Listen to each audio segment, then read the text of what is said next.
Olá, pessoal, tudo bem? Sejam todos bem-vindos. Como sempre, deixo aqui, registro meu agradecimento aos novos membros do canal, a vocês que sempre compram ali na minha livraria, a vocês que me apoiam, seja no Apoie-se, seja se tornando assinantes da revista Esmeril, e a todos vocês que curtem e compartilham os vídeos, tá? Hoje eu vou falar sobre o caso de amor entre Fernando Henrique Cardoso e Jorge Soros.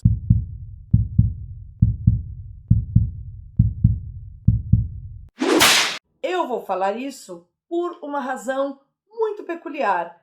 Caiu-me nas mãos esta semana, na sexta passada, eu estava editando o número de setembro da revista Esmeril, recebi um telefonema aí de um jornalista meu que faz dossiês primorosos contra alguns figurões da política. Inclusive, um desses dossiês ele criou uma série de problemas e o site da Esmeril sofreu ataques, tá? A gente teve que pedir para criar um sistema de proteção ao site. Então, eu não sei se vocês que frequentam o site faz tempo repararam que hoje em dia tem que colocar o não sou um robô.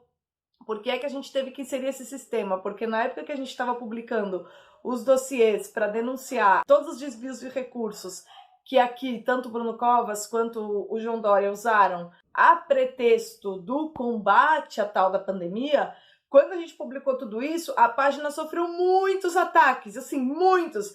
E, inclusive, foi engraçado porque a gente tem um amigo que é especialista em segurança, a gente pediu para ele verificar a origem dos ataques e ele descobriu que os ataques vinham da França e, na verdade, era um feito por robôs, né? E aí ele criou a estratégia de segurança para a gente colocar no site. Então, eu tô assim, louca para publicar o dossiê novo que chegou às minhas mãos sobre a linda trajetória do senhor Fernando Henrique Cardoso e sua história de amor com Jorge Soros. Contudo, eu já estou me preparando para criar um novo sistema de firewall para o site, porque provavelmente é um dossiê que vai incomodar muita gente, tá? Eu ainda tô no meio da edição, porque vou falar para vocês, a trajetória de canalice do Fernando Henrique Cardoso é longa. Ano passado eu gravei um vídeo, foi um dos primeiros vídeos do canal, numa semana que eu caí lá no Twitter do Fernando Henrique, fiquei indignada, eu não acreditei na quantidade de besteiras que eu li naquele lugar, né? Falei, não acredito que esse cara é tão imbecil. E aí eu acabei gravando um vídeo, chama FHC, o Hipócrita Perfeito. Vocês procurem aí, é um vídeo antigo, um dos primeiros que eu fiz aqui para esse canal. E aí, lendo este dossiê, eu me dei conta que seria legal falar para vocês não sobre a pessoa do Fernando Henrique, mas sobre dois aspectos da personalidade dele que justificam o fato de ele ter alianças políticas com o pior tipo de gente, tá? Porque, na verdade, o Fernando Henrique, ele é o maior líder da esquerda, todo mundo fala do Lula, tá? O Lula é uma força política importante, mas quem articulou todo o apoio do capital internacional ao governo Lula, aquele primeiro governo Lula, foi o senhor Fernando Henrique. Quem é o amiguinho dos globalistas, do Clube de Roma, quem é o queridinho do Jorge Soros, inclusive já pegou grana, né, da Open Society, é o Fernando Henrique. Se vocês acham que o Instituto Fernando Henrique vive de ar, não vive de ar, vive dos dólares do Jorge Soros, né? Inclusive, se vocês não sabem, o senhor Fernando Henrique é uma das principais vozes na defesa da descriminalização das drogas, que é uma das pautas internacionalmente defendidas por todas as pessoas que têm vínculo financeiro com o Jorge Soros, né? Quando a gente investiga as contas ali do Instituto Fernando Henrique Cardoso, a gente vê que só entre 2015 e 2016 foram 111 mil dólares que ele recebeu da Open Society Foundations, vocês entendem? Então, assim, é um negócio que todo mundo sabe, né? Todo mundo sabe que o Fernando Henrique é realmente o cara que representa o interesse globalista no Brasil de maneira mais clara. Todo mundo sabe que foi no governo Fernando Henrique que toda a legislação da ONU para a educação foi aqui forçada no Brasil. Muita gente sabe que o Fernando Henrique ajudou o Lula com essa galera, né, quando rolou a transição de 2002 para 2003, e todo mundo sabe que ele é ali um membro do Clube de Roma. Contudo, qual que é o barato deste dossiê que eu estou editando agora e vai sair em 1 ou 2 dias lá no site da Esmeril, no editorial subseção dossiês?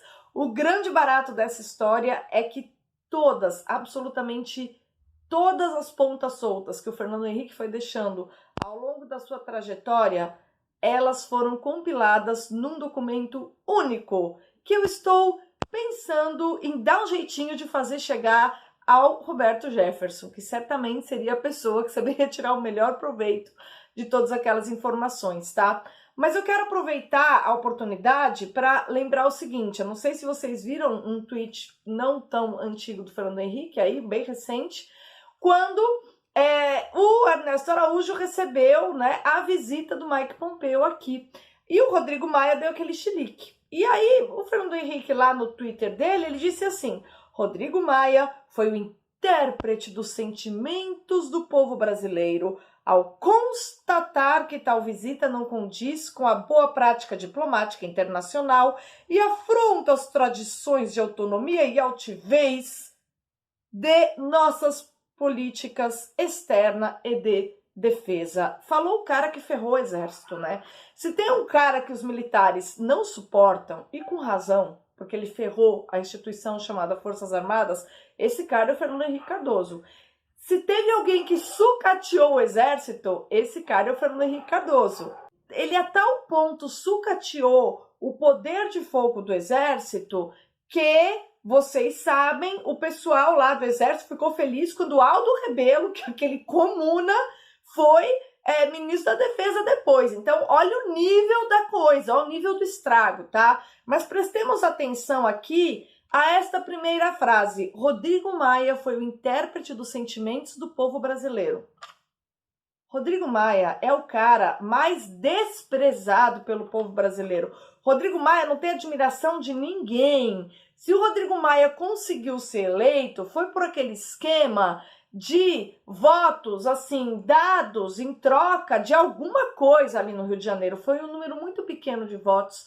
Rodrigo Maia é um cara extremamente impopular e é um cara que só tem lugar na política por apadrinhamento, por causa do casamento bom que ele fez ali, tá? Se não, esse cara não teria vez na política brasileira. Ele é um cara totalmente dependente dos figurões para quem ele trabalha como um bom pano de chão. Isso que é o Rodrigo Maia. Se tem uma pessoa que é totalmente incapaz de traduzir os sentimentos do povo brasileiro, é esse palhaço do Rodrigo Maia. A começar porque ele não presta atenção nos sentimentos do povo brasileiro. Ele está preocupado com ele próprio e quanto mais facadas ele puder dar em nós, o povo brasileiro, ele vai dar, porque ele não está absolutamente nem aí com o bem comum. Ele só está preocupado em servir aos interesses que ele sempre serviu, que fizeram com que ele chegasse no poder. Mas tem uma coisa muito legal nessa frase, que é a seguinte: qual é a maneira de trabalhar do Fernando Henrique e por que é que ele é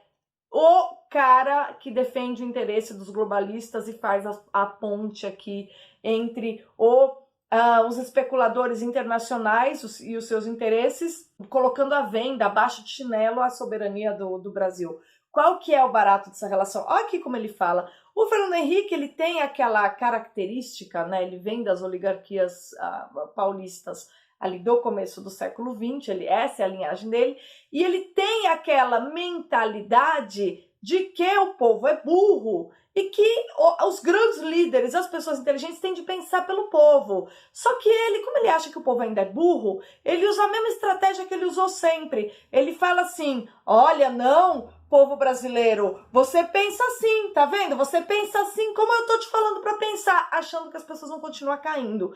Quem caía na conversa do Fernando Henrique Cardoso era o senhor lá, dono do Antagonista, o Diogo Mainardi, que era até um colunista talentoso, tinha uma coluna muito divertida na Veja. Eu me lembro que a gente lia a coluna dele contra o Lula, ele era ótimo. Contudo, é uma pessoa que aos 40 anos de idade não sabia ainda quem era o Fernando Henrique Cardoso, tá? E aí ele deixou que muitas pessoas, ele que era um cara influente na opinião pública, ele nunca foi capaz de ajudar a desmascarar o Fernando Henrique Cardoso. Ele só percebeu que o Fernando Henrique era uma farsa no comecinho ali de 2019, quando ficou evidente, mas para absolutamente todo mundo, né? Eu não sei qual é a importância de alguém na opinião pública se a pessoa demora, sei lá, 60 anos para descobrir uma coisa. A característica das pessoas influentes que ajudam a sociedade a pensar é quando elas se tocam antes e dão a letra para todo mundo. Quem fez isso aí foi o Olavo de Carvalho, tá? Não foi o Diogo Mainardi. Aí provavelmente ele deve desmerecer o Olavo, mas pulando, né? Vou deixando isso de lado porque é assim mesmo, aqueles que menos fazem são os que desmerecem quem fazem de fato, né? Pulando essa parte, o pessoal ali do antagonista, hoje em dia, tira sarro do Fernando Henrique Cardoso, né? Embora em todo Manhattan Connection, o Diogo Mainardi cansou de dizer que ele era o melhor presidente do Brasil. Percebeu agora, dor de corno recente, o antagonista está descendo a lenha do Fernando Henrique. Contudo, ninguém aborda o aspecto essencial. O aspecto essencial, por que o Fernando Henrique é tão desprezível? Ele entende que a boa política é você decidir como será a vida dos outros pelos outros. Ele é um cara profundamente autoritário. E quando eu vejo um cara autoritário nos sentimentos políticos, né? Ele é um cara que é autoritário nos sentimentos políticos, ele acha que ele sabe mais que os outros, o que é melhor para os outros. Eu me choco quando eu vejo ali no Twitter dele frases do tipo: estamos numa situação muito complicada, não pode deixar que as liberdades desapareçam, que a democracia desapareça. E ela pode desaparecer. Não foi nem no Twitter isso aqui, tá? Isso aqui foi uma live entre ele e a Marta Suplicy sobre como é que o PT e o PSDB têm de se unir para evitar a reeleição do Bolsonaro em 2022, porque afinal são eles que sabem o que é democracia, né? São os caras que apoiam Venezuela. É o Fernando Henrique, vocês vão ler nesse dossiê, assim que ele for publicado, que faz negociata com o Jorge Soros para permitir... Quem que é o Jorge Soros? Eu vou resumir em uma frase aqui, tá? Se vocês quiserem saber mais, vocês participem ali da Semana do Globalismo. A inscrição é gratuita, eu vou deixar aqui o link para vocês se inscreverem nessa semana, porque se você ainda não entende como opera o globalismo, essa Semana do Globalismo vai te ajudar muito, vai estar aqui na descrição o link. E como é que é? Basicamente, em uma frase, como é que a gente pode resumir a atuação desses metacapitalistas, né? O problema é o seguinte: se os caras precisarem desestabilizar a vida de um povo e reduzir todo mundo à pobreza para ganhar dinheiro com especulação, eles fazem. É assim que eles trabalham.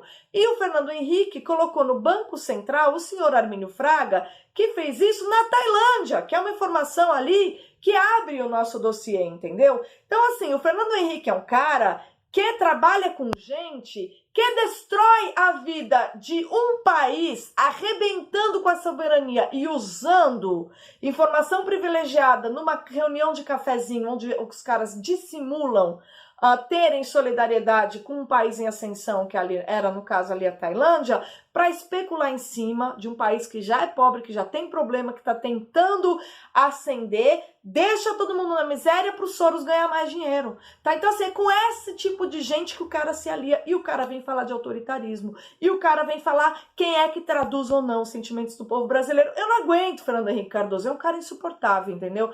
Então, assim, por que é tão importante a gente entender o que é globalismo? Porque um cara como esse, como o Fernando Henrique, ele tem que ser extirpado da política nacional. Eu acho que, aliás, só tem uma coisa que o esquerdista ingênuo concorda com o conservador, a raiva do Fernando Henrique. O esquerdista ingênuo é porque mal sabe ele que quem garante toda a rede de financiamento para ele próprio, que é o esquerdista, é o Fernando Henrique. Ele acredita no Lula, trouxa, que o Fernando Henrique é a direita, né?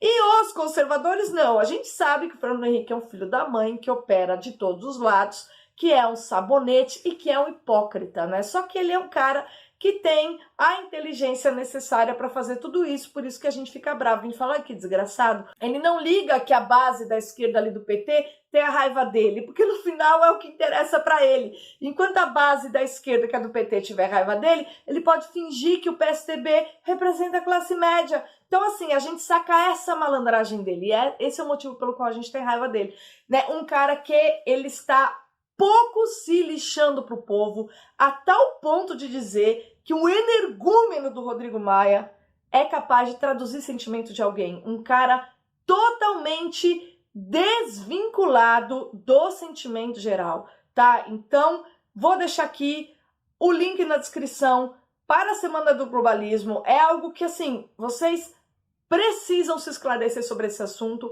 para quando vocês virem o Fernando Henrique abrir aquela maldita boca, vocês entenderem onde ele quer chegar. O Fernando Henrique é o maior aliado do George Soros. Fiquem de olho no editorial da revista Esmeril, que vai sair entre amanhã e sábado um dossiê bem longo, esmiuçando toda a história desta relação adúltera aí.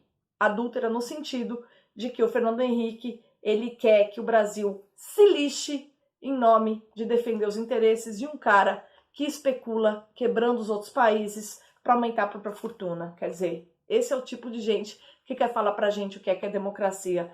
Esse é o tipo de gente que merece um tapa na cara, tá? Então vamos se esclarecer para nunca mais deixar que um pária desse tenha relevância na política nacional. Obrigada aí pela companhia e até o próximo vídeo.